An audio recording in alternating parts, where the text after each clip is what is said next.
Political news, sports news, crime news કે તમારા રાજ્યના સમાચાર, હવે દરેક ખબર પર રહેશે અમારી નજર. ગુજરાતનો સર્વશ્રેષ્ઠ news channel.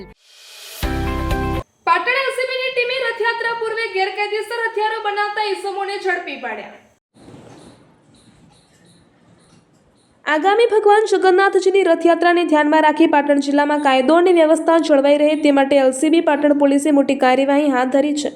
Police મહાનિરીક્ષક Parikshita Rathod તથા જિલ્લા પોલીસ અધિક્ષક વીકે નાયના માર્ગદર્શન હેઠળ એલસીબીના પોલીસ ઇન્સ્પેક્ટર આરજે ઉનાગરના નેતૃત્વમાં વારાહી સમી અને શંખેશ્વર પોલીસ સ્ટેશન વિસ્તારમાં કોમ્બિંગ ઓપરેશન હાથ ધરવામાં આવ્યું હતું.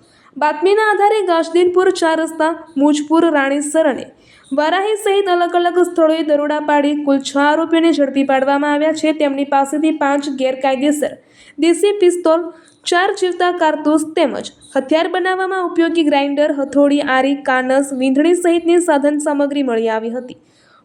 પોલીસે કુલ અંદાજે 21,550નો મુદ્દામાલ જપ્ત કર્યો છે. આ મામલે વારાહી સમી અને શંખેશ્વર પોલીસ સ્ટેશનમાં આર્મ્સ એક્ટ હેઠળ 5 અલગ અલગ ગુનાઓ નોંધવામાં આવ્યા છે અને વધુ તપાસ સ્થાનિક પોલીસ દ્વારા હાથ ધરવામાં આવી છે. આ કેસમાં 2 આરોપીઓ હજુ ફરાર છે, જેની શોધખોળ પોલીસ દ્વારા ચાલુ રાખવામાં આવી છે.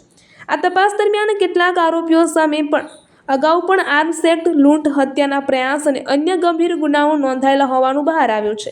આ સમગ્ર કાર્યવાહી એલસીબી પાટણની ટીમે વિવિધ પોલીસ અધિકારીઓ અને કર્મચારીઓના સંયુક્ત પ્રયાસોથી સફળતાપૂર્વક પાર પાડી હતી.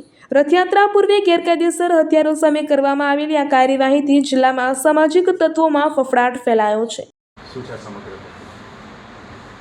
આગામી રથયાત્રા અનુસંધાને પાટણ જિલ્લામાં કાયદો વ્યવસ્થાની સ્થિતિ જળવાઈ રહે તે માટે અલગ અલગ ડ્રાઈવ આપવામાં આવી હતી અને એના ભાગરૂપે પોલીસે ગેરકાયદેસર હથિયારો ધરાવતા લોકોની પણ ચકાસણી કરેલી અને એમાં એલસીબી પીઆઈ અને એમની ટીમને ચોક્કસ માહિતી મળી હતી કે પાટણ જિલ્લાના રાધનપુર ડિવિઝનના અમુક ગામોમાં અમુક લોકો પાસે ગેરકાયદેસર હથિયારો છે.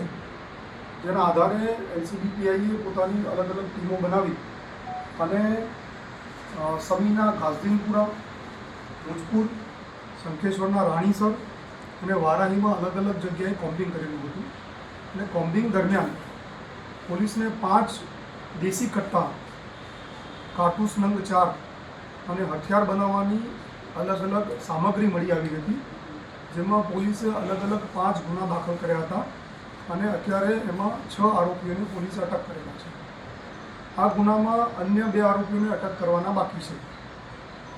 જે આરોપીઓ અટક કર્યા છે એમાં મઝહર હુસેન સૈયદ મુજપુર, ઇકબાલ ખાન મલેક અમરાપુર, અશરફ ખાન મલેક વારાહી, નસીબ ખાન ઉર્ફે લાલો મલેક વારાહી, હનીફ ભટ્ટી રાણીસર અને મોબીન ગનીભાઈ સમી, આટલા આરોપીઓને અત્યારે પોલીસે અટક કર્યા છે.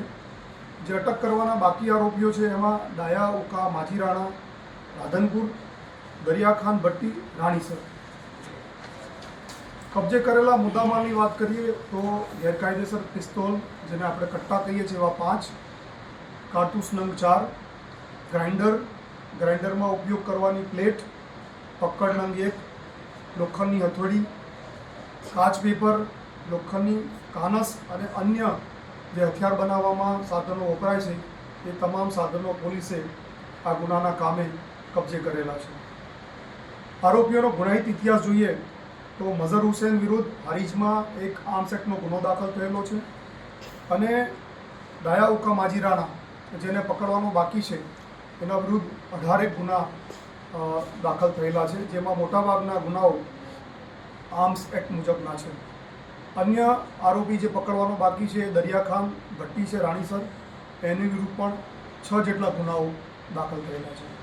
પોલીસ આ તમામ આરોપીઓના રિમાન્ડ મેળવી અને સઘન તપાસ કરવાની છે.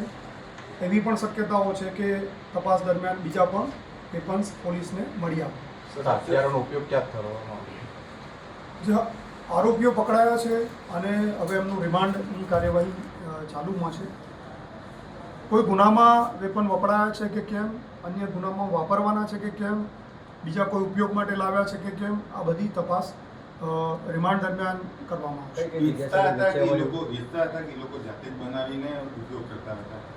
આ લોકોએ બનાવનાર લોકો અલગ છે.